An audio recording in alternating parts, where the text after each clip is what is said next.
Elowen didn't know the stranger watching from the shadows was the Alpha King. She didn't know he'd traveled 14 days to find her, driven by desperation and a dying brother's last hope. And she certainly didn't know that the beating she was about to endure would be her last, because the most powerful wolf in the realm was about to step out of the darkness and claim her protection. All she knew was pain.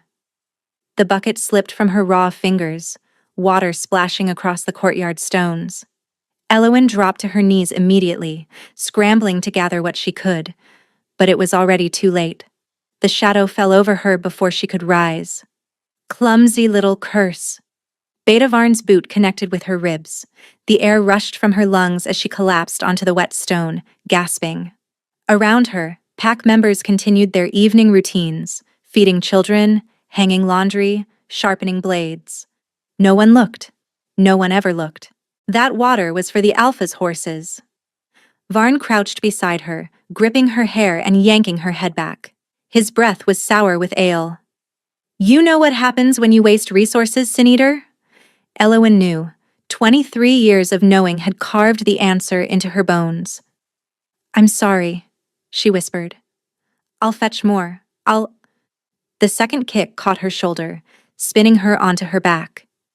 The evening sky wheeled above her, purple and indifferent. She'd learned long ago not to cry out. Crying only made it last longer. "Your mother was a witch," Varn spat beside her head. "Cursed blood runs through your veins. The only reason we keep you alive is because you're useful." He grabbed her wrist, pressing his thumb into the fresh burn there, a wound she'd absorbed from the blacksmith's apprentice that morning. "Heal our pain, carry our sickness, and maybe we let you eat tonight. That's the deal, curse-bearer. That's all you're worth." Elowen closed her eyes. She'd heard these words so many times they'd lost their edges, worn smooth like river stones. Her mother had been executed when Elowen was 7, burned alive in the center of this very courtyard while the pack watched and cheered. They said Mirael had cursed the previous Alpha's son, made him sicken and die with her witch touch. They were wrong. Mirael had tried to save him, had absorbed his fever into her own body until it killed her from the inside. But the boy died anyway, and the pack needed someone to blame. Now they used Elowen the same way they'd used her mother. Every injury, every illness, every wound that was too painful or too slow to heal, they brought to her. She would place her hands on their flesh, and their suffering would become hers. She'd feel their broken bones knitting in her own body, their fevers burning through her blood, their cuts opening across her skin. And then they'd kick her for being a curse. Varn raised his hand again, and Elowen braced for impact. It never came. A grip like iron closed around Varn's wrist, stopping his fist mid-swing. Elowen's eyes flew open. A stranger stood behind the beta, tall, broad-shouldered, dressed in dark traveling clothes that were finer than anything she'd seen in Thornwick Pack. His face was half-shadowed by the dying light, but she could see his jaw, hard as carved granite, and his eyes. His eyes were the pale gold of winter sunrise, and they burned with barely contained fury. "I don't recall," the stranger said, his voice low and deadly calm. "This pack greeting visitors by beating women in their courtyard." Varn tried to wrench free but couldn't move. His face purpled with rage and something else. Fear, Elowen realized. She'd never seen Varn afraid of anything. "This isn't your concern, traveler." Varn's voice had lost its swagger. "Pack discipline is pack business." "Discipline." The stranger's lip curled. "Is that what you call it?" "She's a sin eater, a curse-bearer. She's less than... She's a woman on the ground with blood on her face." The stranger released Varn's wrist with a shove that sent the beta stumbling backward. "And you're a coward who finds courage in cruelty." Silence rippled through the courtyard. The pack members who'd been studiously ignoring Elowen's beating now stood frozen, watching. Varn's hand moved toward the knife at his belt. "I wouldn't." The stranger's voice dropped to something almost soft, almost gentle, and somehow, that was more terrifying than shouting. "I truly wouldn't." He turned from Varn as if the beta no longer existed and crouched beside Elowen. Up close, his features were sharp and striking. High cheekbones, a nose that had been broken at least once, dark hair that fell across his forehead. But it was the way he looked at her that stole her breath. No disgust, no pity. Just steady, unwavering attention, as if she were the only person in the world worth seeing. "Can you stand?" he asked. Alawen blinked. No one had asked her that in years. They usually just told her to get up or dragged her where they needed her. Her voice cracked. "Yes." He offered his hand. She stared at it, certain this was a trick, a new kind of cruelty she hadn't yet learned to expect. "I don't bite," he said, and something flickered at the corner of his mouth. "Well, not unless asked."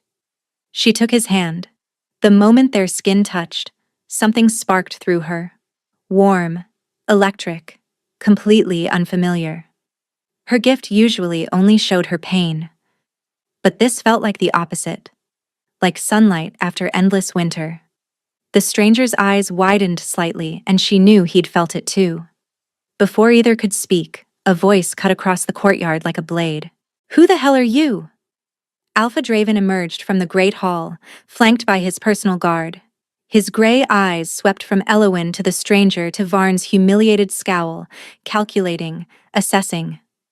The stranger straightened to his full height, keeping Elowin slightly behind him, protecting her.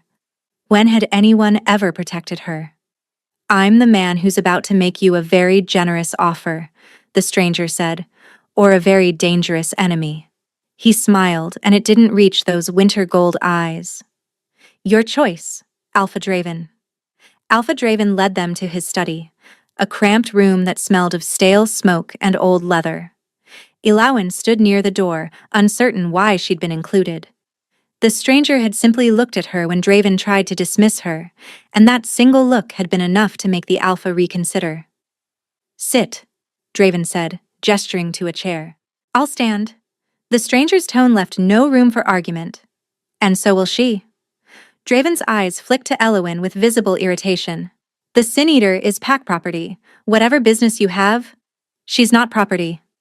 Each word landed like a hammer strike. "She's a person with a gift. One your pack has exploited and brutalized for years, apparently." "You don't understand our ways, traveler." "I understand cruelty perfectly well." The stranger moved to the window, his profile sharp against the last light of dusk. "I also understand desperation, which is why I'm here." Draven leaned back, some of his tension easing into calculation. "You want something." "I want her." Elowin's heart stopped. "The Sin Eater!" Draven laughed. "You came all this way for our little curse? She's useful, I'll grant you, but hardly worth—" "I know what she is." The stranger turned, and his gaze found Elowin's across the room. "I know what her mother was too. Muriel wasn't a curse. She was a mercy bearer, one of the rarest gifts in the old bloodlines. Healers who take suffering into themselves so others don't have to carry it." Elowin couldn't breathe. Her mother's name in a stranger's mouth, spoken with respect instead of hatred. "Her daughter has the same gift," the stranger continued. "Stronger, maybe, after years of being forced to use it. And I have someone who needs that mercy more than you need a scapegoat to kick." "Who?" Draven's greed was barely concealed. If this stranger wanted Elowin badly enough to travel here, perhaps she was worth more than the pack realized. The stranger was silent for a long moment. When he spoke again, his voice had lost its edge, worn down to something raw. "My brother. He was wounded 3 months ago, a blade cursed with shadow poison. It's killing him slowly. Every healer in my territory has tried. Every herb, every remedy, every magic we possess. Nothing works." His hands clenched at his sides. "The poison feeds on his pain, regenerates from his suffering. The only way to save him is to remove that suffering entirely, take it from him." "And give it to her," Draven finished, smiling. "You want our Sin Eater to absorb your brother's curse." "I want to offer her a choice. Something she's clearly never been given here." The stranger crossed to where Elowin stood and lowered his voice, speaking as if they were the only two people in the room. Your mother saved my brother once, when we were children. He had a fever that nearly killed him. Muriel was passing through our territory, and she placed her hands on him, and she took his sickness into herself. She suffered for 3 days so he could live. His eyes held hers, fierce and sad. I was 8 years old. I never forgot her kindness, and I never forgot the daughter she said she'd left behind, a little girl with the same gift, hiding in a pack that would never deserve her. Tears burned Elowin's eyes. Her mother had spoken of her, had thought of her even while saving strangers, had left a trail of breadcrumbs across years and distance that somehow led to this moment. She said if anything ever happened to her, the stranger continued, and if her daughter survived, that I should find her, protect her. He paused. It took me 16 years, Elowin. I'm sorry it wasn't sooner. The sound of her name, her actual name, not sin-eater, not curse, not worthless, broke something open in her chest. Why now? She whispered. Why come now, after all this time? Pain flickered across his features, and she saw the truth before he spoke it. Because my brother is dying, and because I finally have enough power to keep the promise I made to your mother. His jaw tightened. I'm not going to pretend this isn't selfish. I need your gift, Elowin, but I'm not going to take it. I'm going to ask. He reached into his coat and withdrew something small, a folded piece of cloth, faded and worn. She asked me to give you this, if I ever found you. Elowin took it with trembling hands, unfolded it. A lock of dark hair tied with a red thread, her mother's hair. She would know the scent anywhere. Lavender and wood smoke, home and safety and everything she'd lost. The tears fell freely now, and she didn't try to stop them. Alpha Draven's voice shattered the moment. This is all very touching, but you haven't told me what you're offering in exchange for our pack's asset. The stranger turned, and his expression went cold again, all vulnerability locked away. I'm offering you the chance to name your price, he said. Gold, land, trading rights, whatever you want, or... He let the word hang. You can refuse, and I can tell you exactly who I am and why refusing would be the worst mistake of your miserable life. Draven's eyes narrowed. Who are you? The stranger smiled. It was not a kind smile. My name is Kalen Voss. The words landed like a thunderclap. Draven went pale, his arrogance crumbling. The Alpha King? He stammered. Of the Northern Realm? The same.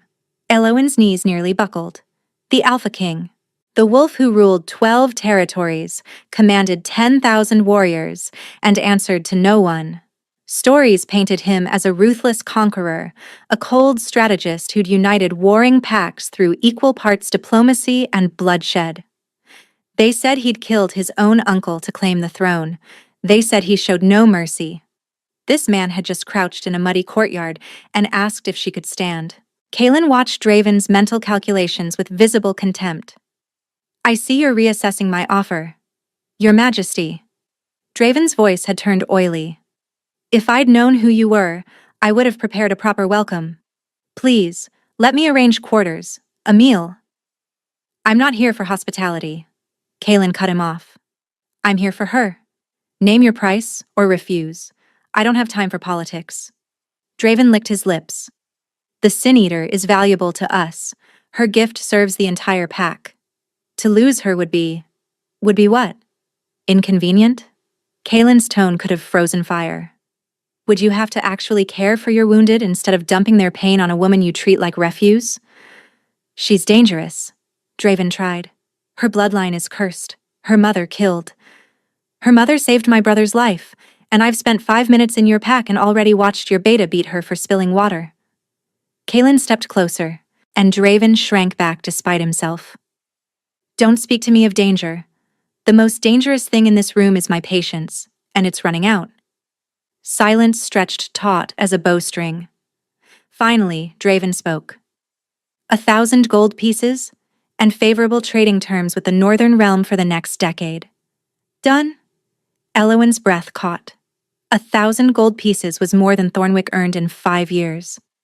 He'd agreed without hesitation, without negotiation, as if she were worth any price. But Kaelin wasn't finished. There's one more condition.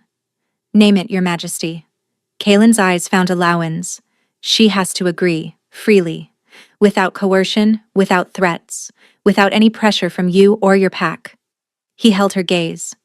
If she says no, I leave. The deal is void. No gold, no trade, no consequences to her. I'll find another way.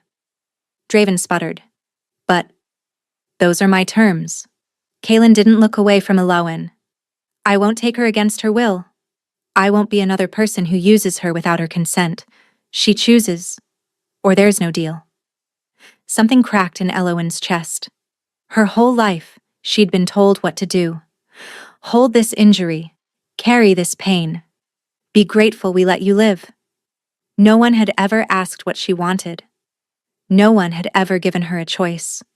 Until now. What happens if I come with you? Her voice was steadier than she expected. You try to heal my brother. If you can't, I'll still pay your pack. And you'll be free to go wherever you want, with gold enough to start over anywhere in the realm. Kaelin paused. If you can save him, I'll owe you a debt beyond measure, and I pay my debts. How long would I be gone?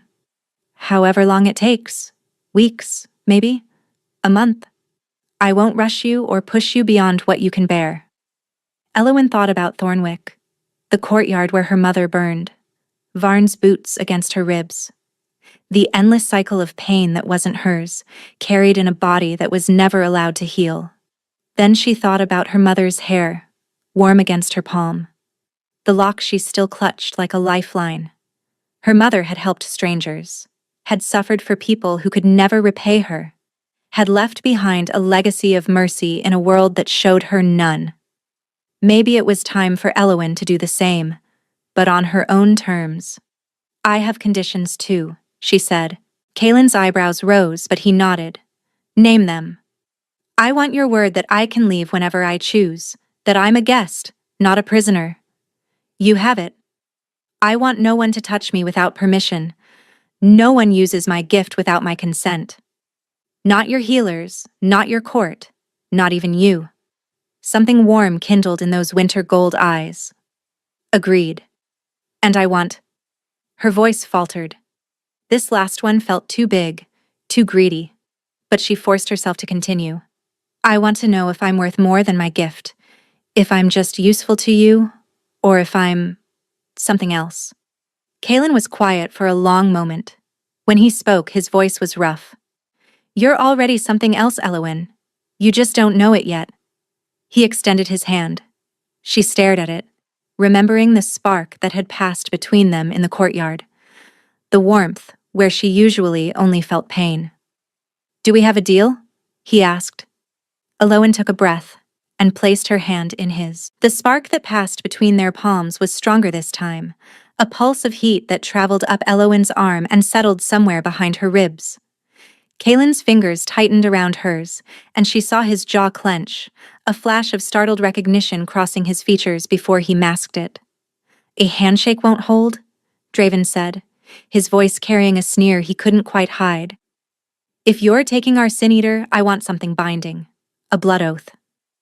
Elowen expected Kaelin to refuse. Blood oaths were ancient magic, unbreakable and dangerous.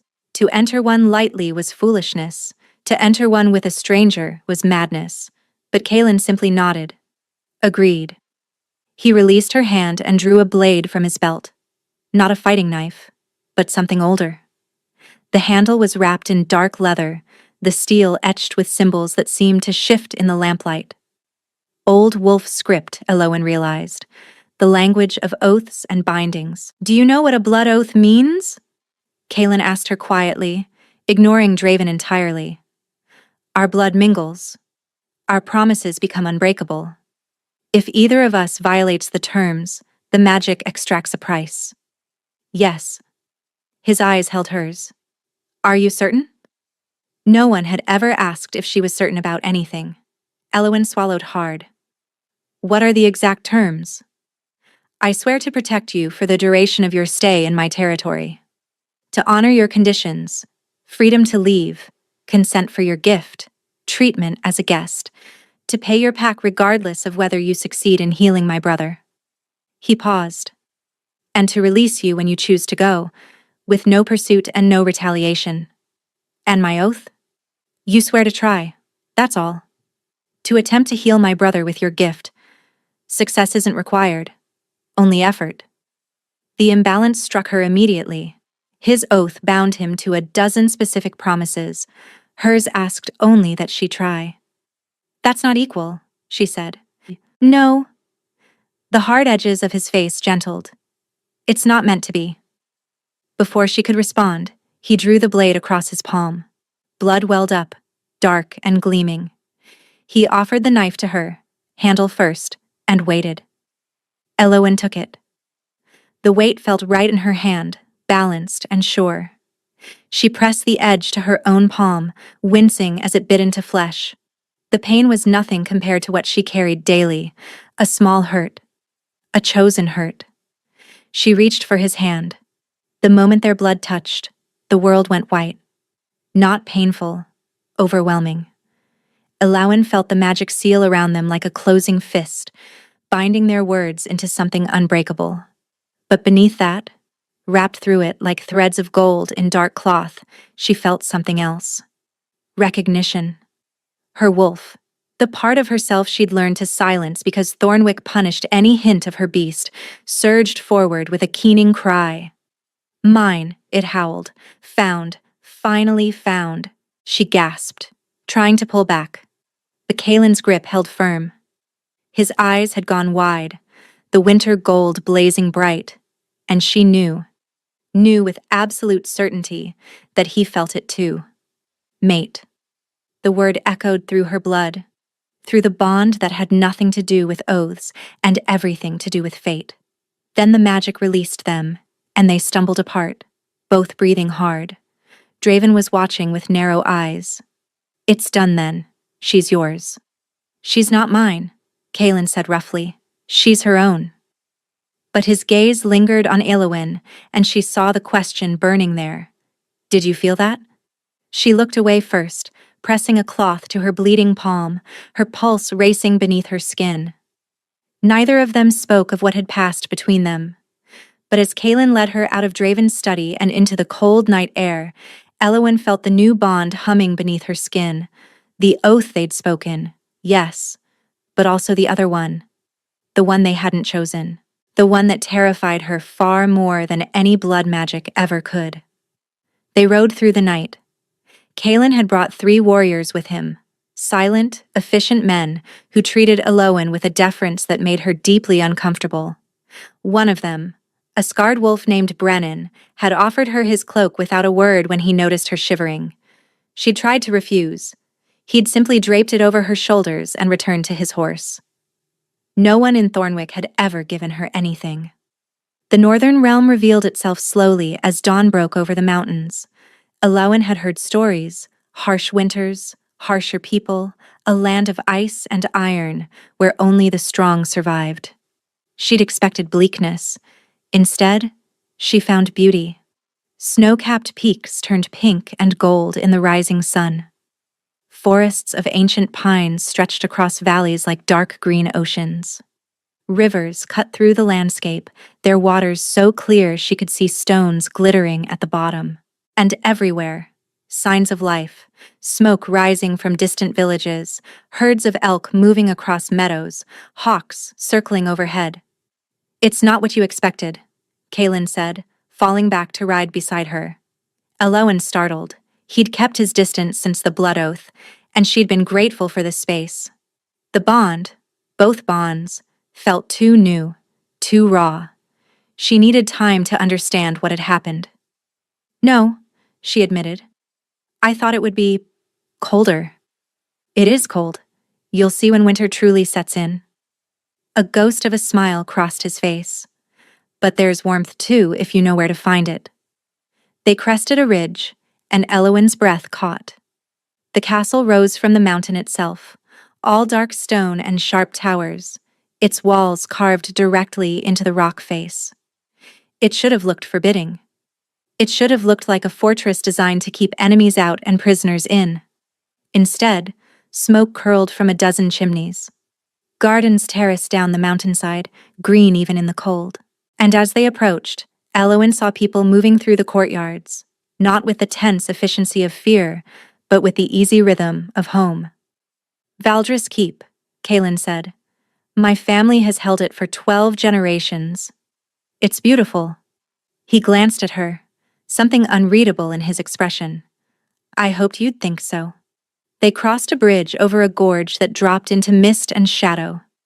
Guards at the gate straightened when they saw Kaelin, but their greetings were warm, familiar. One of them, a young woman with braided red hair, actually grinned. You found her then? I found her. Kaelin swung down from his horse and moved to help Eowyn dismount. His hands were careful at her waist, lingering only a moment before releasing her. Mira, this is Eowyn. She's our guest. See that everyone knows she's to be treated with the same respect they'd show me. Mira's eyebrows rose, but she nodded without question. Yes, Your Majesty. Inside the keep, the contradictions multiplied. The corridors were lined with tapestries depicting hunts and battles, but also gardens and celebrations. Fireplaces blazed in every room, filling the air with warmth and the scent of cedar. Servants nodded respectfully as they passed, and none of them flinched or averted their eyes from Eowyn. She wasn't sure what to do with that. In Thornwick, people looked through her like she was made of glass. Here, they looked at her like she was real. A woman met them at the top of a winding staircase. Older, with silver streaks in her dark hair and kind eyes set in a weathered face. You must be exhausted, she said to Eowyn, her voice warm. I'm Sorsha, head of household. Your rooms are prepared and there's hot water waiting. You'll want to rest before... She trailed off, glancing at Kaelin. Before you meet my brother. He finished quietly. Yes. Take whatever time you need, Eowyn. There's no rush. But there was. She could see it in the shadows under his eyes, the tension in his shoulders. His brother was dying. Every hour mattered. I'd like to see him, she said. Now, if possible. Kaelin studied her for a long moment. You're certain? You've been traveling all night. You should eat. Sleep. I've worked through worse. The words came out sharper than she intended, edged with years of never being allowed to rest. She softened her tone. Please. Let me try. He nodded slowly. This way. They climbed another staircase, narrower and older than the rest, until they reached a heavy oak door guarded by 2 warriors. Both looked exhausted, grief etched into their faces. Kaelin pushed open the door. The room beyond was warm and dim, curtains drawn against the daylight. A fire crackled in the hearth, and in the center of a massive bed, barely visible beneath layers of furs, lay a young man. He looked like Kaelin, the same sharp features, the same dark hair. But where Kaelin was all controlled power, this man was fading. His skin was gray, his cheeks hollow, and his breathing shallow and labored. Dark veins crawled up his neck like poison beneath the skin. Even unconscious, his hands twitched occasionally, a warrior's instincts refusing to fully surrender, even to poison. Eowyn, Kaelin said softly, this is my brother, Theron. She approached the bed slowly, her gift already reaching out, sensing. The shadow poison hit her like a wave of ice. Wrong, corrupted, hungry. It fed on pain, Kaelin had said. She understood now. It wasn't just killing Theron, it was devouring him. Can you help him? Kaelin's voice was rough with hope he was trying not to show. Eowyn placed her hand on Theron's forehead, and the world shattered. Pain exploded through Eowyn's body. Not the dull ache of absorbed injuries she was used to, but something alive. Something that clawed at her from the inside, screaming with a voice that wasn't human. She saw flashes, images burning through her mind faster than she could process, a blade glinting in torchlight. Theron fighting, outnumbered. a figure in a dark cloak driving the cursed sword into his side, and a voice, familiar somehow, dripping with satisfaction, saying, "The king's beloved brother, this will break him." Elowyn wrenched her hand back with a gasp, stumbling away from the bed. Kaelin caught her before she fell, his arms strong and steady around her. "Elowyn, Elowyn, look at me." She forced her eyes to focus. His face swam into view, tight with concern. "What happened? What did you see?" "I—" She struggled to find words. Her gift had never done that before. Shown her memories, visions of the past. She absorbed pain, not images. But the shadow poison was different. It carried something else inside it. Intent. "The poison," she managed. "It's not just killing him, it's been crafted, designed. Someone made it specifically for him." Kaelin's expression hardened. "We suspected as much. The blade that wounded him was no ordinary weapon." "No, you don't understand." Elowyn gripped his arms, steadying herself. "The visions showed me the attack. I saw it through Theron's eyes. I saw the person who stabbed him. They knew who Theron was. They wanted this. Wanted to hurt you through him. Did you see their face?" She closed her eyes, trying to recall the fractured images. The cloaked figure had been careful, face hidden in shadow. But there had been something. A sigil on the cloak's clasp, glimpsed for just a moment. "A serpent," she said slowly, "coiled around a dagger. Silver on black." Kaelin went very still. "You recognize it," Elowyn said. It wasn't a question. "Yes." His voice was carefully controlled, but she felt the tension radiating from him. "It's the crest of House Valis, one of the oldest families in the Northern Realm." He released her gently, stepping back to pace toward the window. "Lord Soren Valis sits on my council. He was my father's closest friend. He held me at my naming ceremony." The parallel to her own mother struck Elowyn like a physical blow. Another trusted figure. Another betrayal hiding in plain sight. "Could you be wrong?" she asked quietly. "Could someone else have used the crest?" "It's possible." But his tone said he didn't believe it. "Soren has opposed several of my decisions since I took the throne. He wanted me to marry his daughter. Unite our houses. I refused." Kaelin's hands clenched at his sides. He smiled and said he understood. Said he supported my choice. "And then your brother was attacked." 3 weeks later. Elowyn looked back at Theron, still and gray against the pillows. The shadow poison pulsed beneath his skin like a living thing, feeding on his suffering, growing stronger with each passing hour. "I can help him," she said, "but it won't be quick. The poison it's not just physical. It's tied to whoever created it. To their hatred." She met Kaelin's eyes. "If I absorb it, I'll feel everything. Every bit of malice they poured into that blade." "No." The word was immediate, fierce.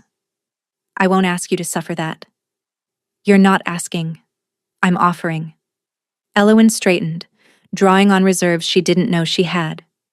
"But I need to do it in stages, a little at a time.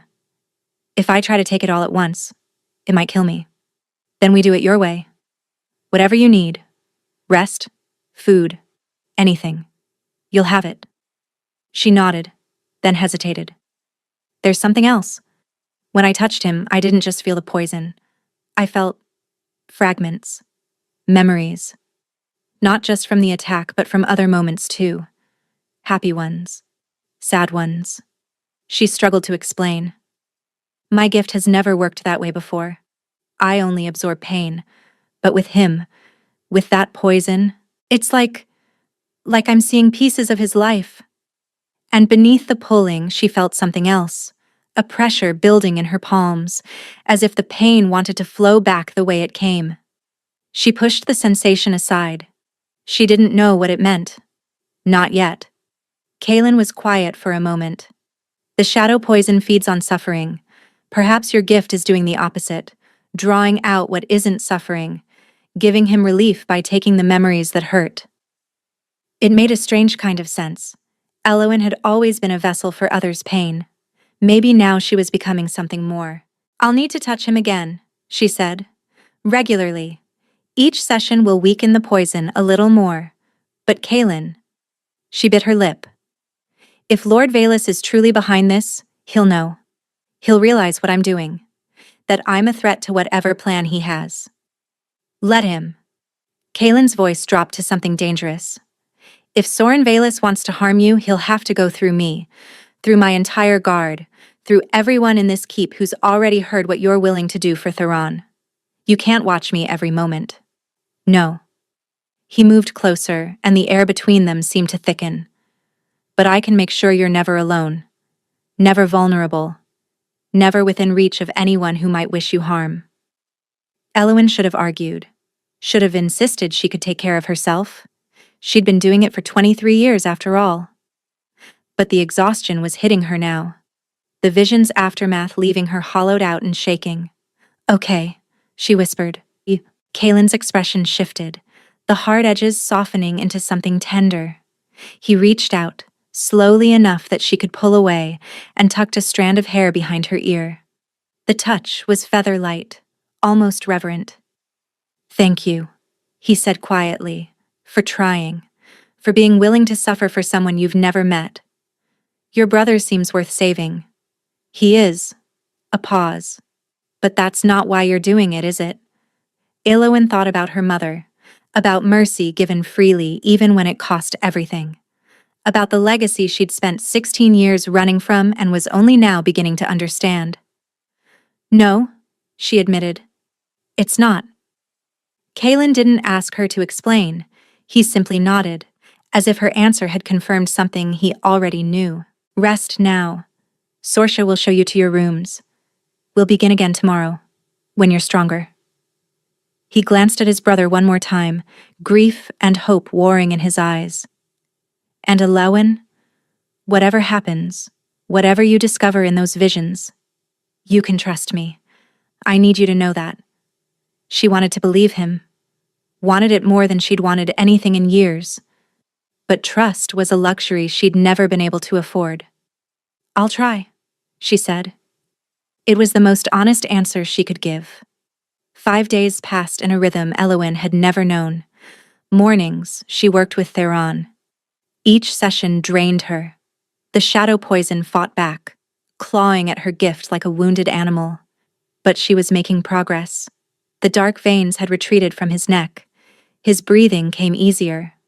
Once, on the 3rd day, his eyes had fluttered open, and he'd looked at her with confused gratitude before slipping back into unconsciousness.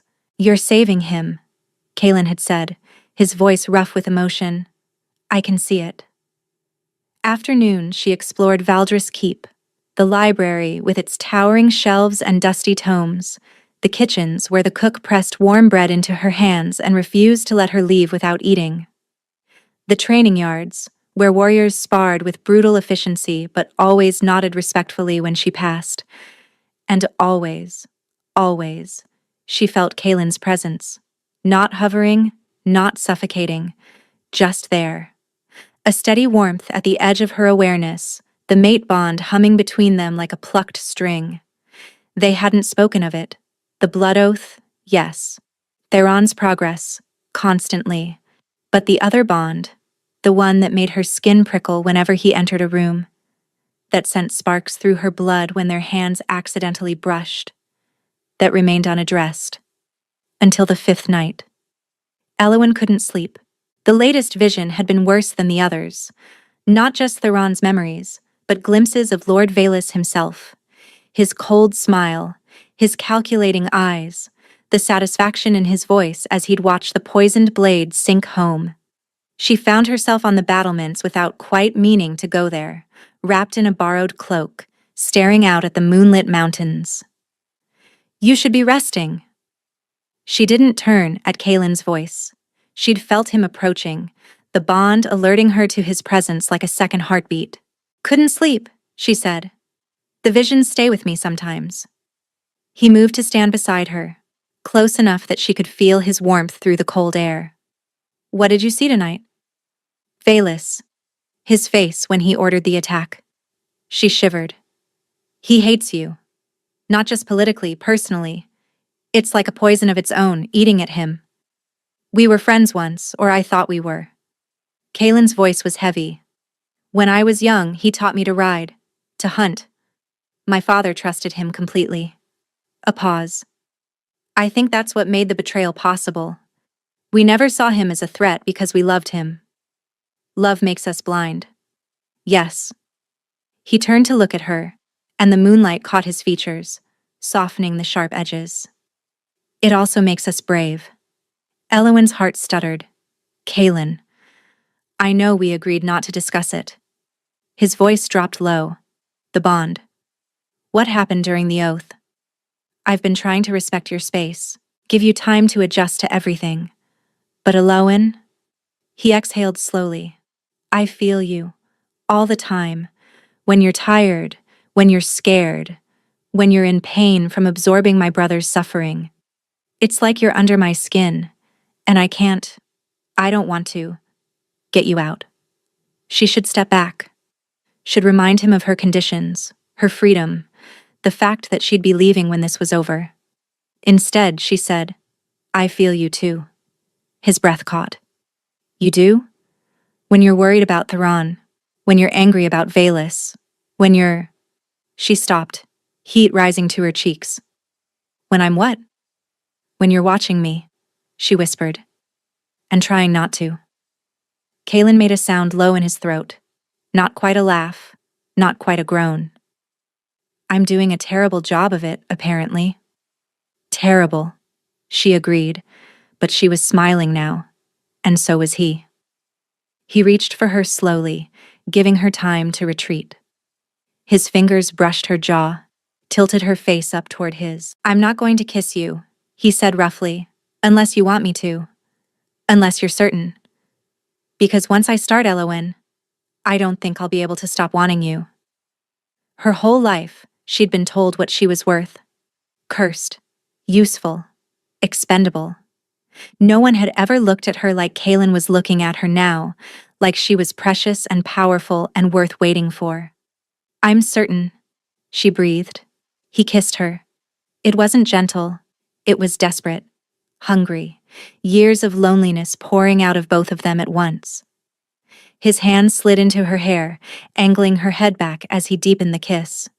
She grabbed fistfuls of his shirt, pulling him closer, closer until there was no space between them at all. The mate bond sang. When they finally broke apart, both gasping, Kalen pressed his forehead to hers.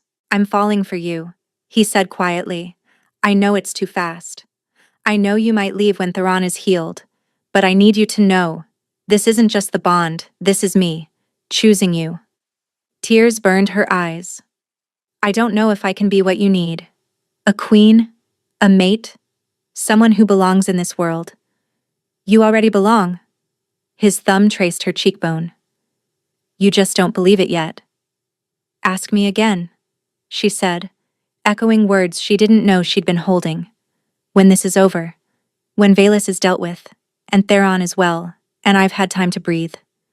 Ask me to stay, and I'll give you an answer. Relief and longing flooded his expression, raw and unguarded. I can wait. For you, I can wait forever. She kissed him again, softer this time, a promise rather than a confession. And somewhere in the keep below, Lord Valus's spy watched from the shadows and began composing a message to his master. The attack came 2 days later. Elowen was alone in Theron's chamber, deep in a healing session, when she felt it. A wrongness in the air, a shift in the energy around her. Her gift screamed a warning she didn't understand. She pulled back from Theron just as the door burst open. 3 men in dark leather, faces covered, blades drawn. They moved with professional efficiency, fanning out to block her escape. The Sin Eater, one of them said. Lord Valus sends his regards. Fear coiled tight in her chest. She had no weapons, no training, nothing but a gift that required touch to work. But she also had something else. The mate bond flared, bright and urgent, and she felt Kalen's awareness snap toward her like a compass finding north. He was coming. She just had to survive until he arrived. You don't want to do this, she said, backing toward the bed where Theron lay unconscious. The Alpha King will kill you. The Alpha King will be dead by morning. The lead assassin advanced. Valus is moving tonight. The castle will fall, and you'll be the first casualty. Dread clawed at her throat, not just for herself, for Kaelin, for Theron, for everyone in Valdris Keep who'd shown her kindness. The assassin lunged. Elawan dodged barely, his blade slicing through the air where her throat had been. She grabbed the only thing within reach, a heavy candlestick, and swung with all her strength. It connected with the side of his head. He staggered, cursing, blood streaming down his face. The second assassin came at her from the left. She couldn't evade in time, but she didn't have to. A hand shot out from the bed, grabbing the assassin's wrist and twisting sharply. Bones cracked. The man screamed. Theron. His eyes were open, blazing with fever-bright fury, his body moving on pure instinct even as the shadow poison still pulsed through his veins. "Get away!" he rasped. "From my brother's mate!" The third assassin hesitated, a fatal mistake. The door exploded inward, and Kaelin was there, sword already swinging, his face a mask of lethal rage. The fight was over in seconds. When the last assassin fell, Kaelin crossed the room in 3 strides and pulled Elawan into his arms. "Are you hurt?" His hands ran over her, checking for wounds. "Did they touch you?" I'm fine. But she was shaking, adrenaline and terror crashing through her system. "Kaelin, they said Valus is moving tonight. He's coming for you." "I know." His jaw tightened. "My guards intercepted a messenger an hour ago. Valus has gathered his forces. He plans to take the keep by dawn. Then we need to run. Hide. Something. No." Kaelin's eyes met hers and she saw the king beneath the man. Cold. Calculating. Ready for war. "We end this tonight." From the bed, Theron spoke, his voice weak but determined. "I'm coming with you. You can barely stand. I stood well enough to save your mate." Theron pushed himself upright, swaying but stubborn. "Valus poisoned me. I want to watch him fall." Kaelin looked between his brother and Elawan, something complicated moving across his face. "Elawan stays here," he said finally. "Protected. Hidden. I won't risk her in battle." "No." The word surprised her as much as him. "I'm not hiding while people die for me. Not again. This isn't your fight. It became my fight the moment I touched your brother and saw Valus's face." She stepped closer, gripping his arms. "I can help. My gift. If I can touch him, touch Valus, I might be able to see his plans, his weaknesses. It's too dangerous. Everything is dangerous." She held his gaze. "You promised I'd have a choice. This is my choice." Kaelin stared at her for a long moment. Then slowly, he nodded. "Together then?" he said. "All of us." They met Valus's forces in the Great Hall. The traitor had gathered 30 men, loyal soldiers from his own territory, mercenaries bought with promises of gold and power. They'd infiltrated the keep through servant passages, overwhelming the night watch before the alarm could sound. But Kaelin had been ready. His warriors poured in from every entrance, outnumbering Valus's forces 2-1. Steel clashed against steel, the air filled with shouts and the copper scent of blood. Elawan stayed close to Theron, who fought despite his weakness, each movement costing him visibly. She watched for Valus, searching the chaos for the serpent's sigil. There. He stood near the great fireplace, directing his men with cold precision, a sword in one hand and a cruel smile on his face. When his eyes found Elawan across the hall, his smile widened. "The Sin Eater," he called. "I should have killed you the moment you arrived, but I thought you might be useful. A bargaining chip, perhaps. I see now I underestimated you." "You underestimated a lot of things." Kaelin's voice cut through the din. He stepped forward, his warriors parting to let him pass. Blood streaked his face, none of it his own. "Surrender, Soren. It's over." "Is it?" Valus raised his hand. A dozen crossbows emerged from the shadows above, archers hidden in the rafters, their bolts aimed directly at Kaelin. "I've spent 20 years planning this," Valus said. "Did you think I wouldn't have contingencies?" The hall went still. Even the fighting paused, both sides frozen in a deadly tableau. "Drop your sword," Valus continued. "Kneel before me, and I might let your brother live. The Sin-Eater, too, if she behaves." Elowin's mind raced. She could see Kaelin calculating, weighing options. If he surrendered, Valus would kill them all anyway. If he fought, the crossbows would cut him down. Unless someone changed the equation. She moved before she could talk herself out of it. "Lord Valus." She stepped forward, hands raised in apparent surrender. "You want me? I'll come willingly. Just let the others go." "Elowin, no." Kaelin started. "Quiet." Valus's eyes gleamed with triumph. "The Sin-Eater offers herself. How touching." He gestured her forward. "Come then. Let's see what secrets you're hiding." She walked toward him slowly, each step deliberate. The crossbows tracked Kaelin, not her. No one considered her a threat. That was their mistake. When she was close enough to touch, Valus grabbed her arm roughly. The moment their skin connected, she struck. Not with fists, with her gift. She'd never tried to push before, only pull. But the shadow poison had taught her something. Pain could flow both ways. She poured into Valus every ounce of suffering she'd absorbed over 23 years. Every beating, every burn, and every moment of cruelty the Thornwick pack had inflicted. Every fragment of agony she'd pulled from Theron. Every drop of hatred she'd seen in his own poisoned blade. Valus screamed. The sound was inhuman, tearing from his throat as he collapsed to his knees. His grip on her arm spasmed, then released. The crossbowman above hesitated, uncertain. That hesitation was enough. Kaelin's warriors surged forward. The archers were overwhelmed before they could loose a single bolt. Valus's forces, seeing their leader writhing on the ground, began to surrender. Kaelin reached Elowin just as her legs gave out. He caught her, easing her to the floor, his face pale with fear. "What did you do?" "Gave him back what he gave others." Her voice was barely a whisper. The effort had hollowed her out completely. Everything he put in that poison, everything he made Theron feel. I made him feel it all at once. Valus had stopped screaming. He lay curled on the stones, weeping, broken in ways that had nothing to do with physical wounds. "Is he?" "Alive. But he'll never hurt anyone again."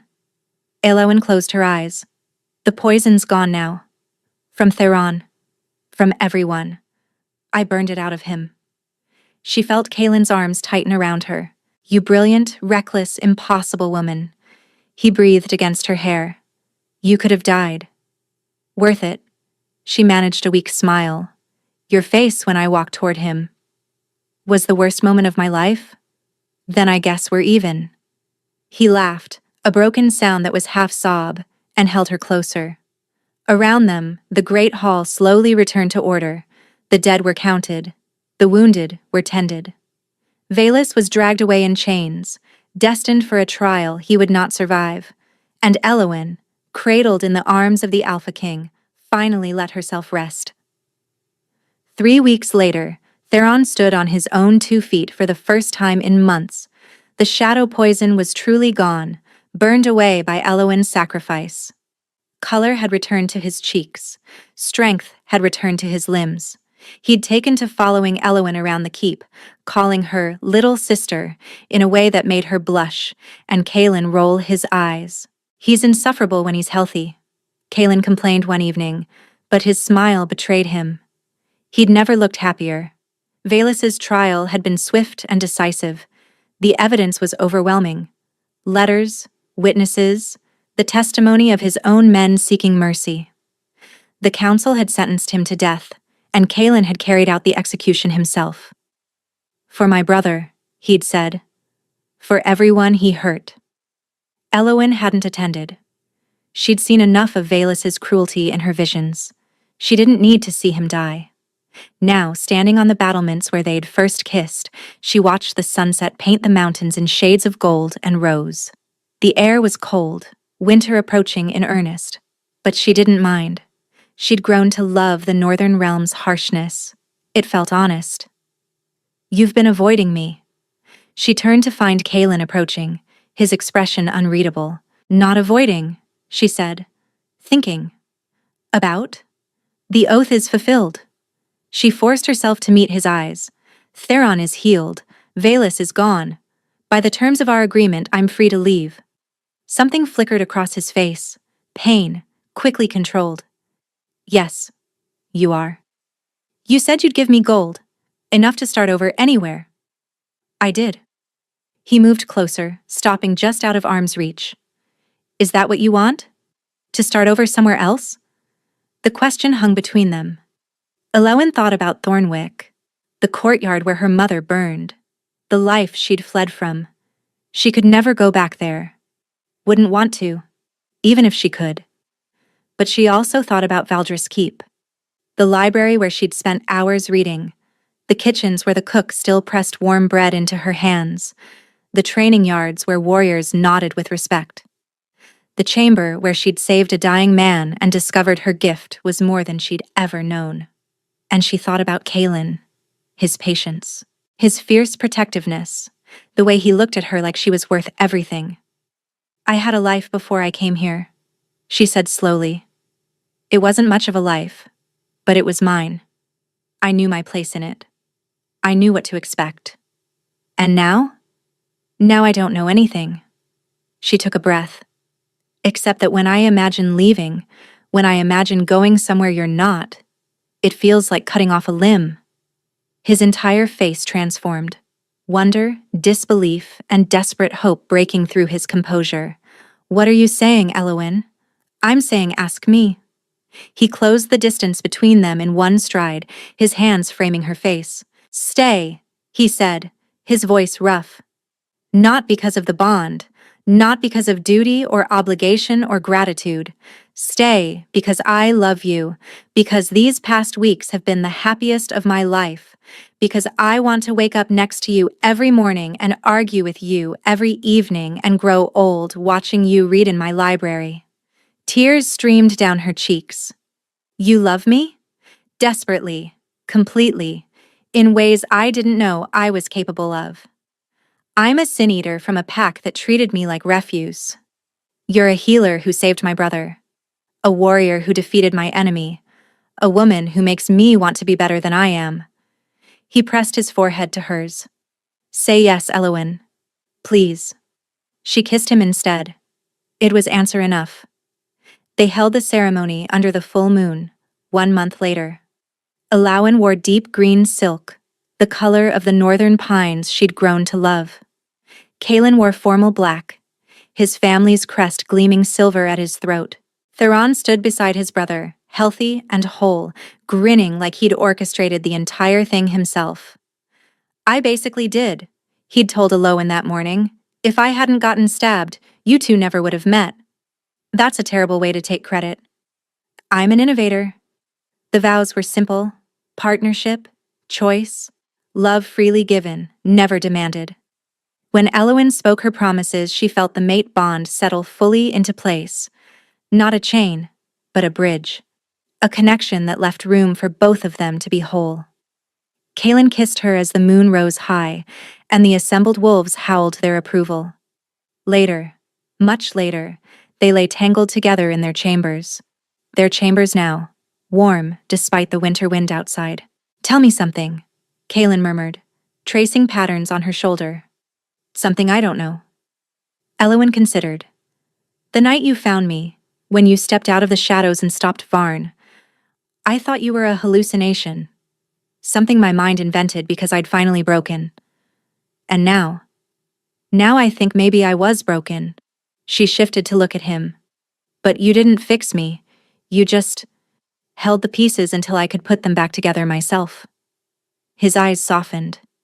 "You did the same for me. For Theron. For this entire kingdom. I guess we're even then. Not even close." He kissed her forehead. I'll spend the rest of my life trying to balance the scales. That sounds like a lot of effort. You're worth it. He pulled her closer. You'll always be worth it. Ilowen closed her eyes, listening to his heartbeat, feeling the bond hum between them.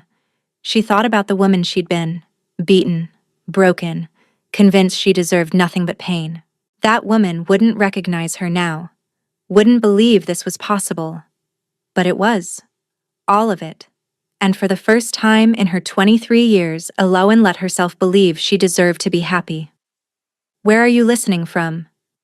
Drop a comment below. I love connecting with you. And if this story touched your heart, please subscribe. It's free, and it helps more people find these tales.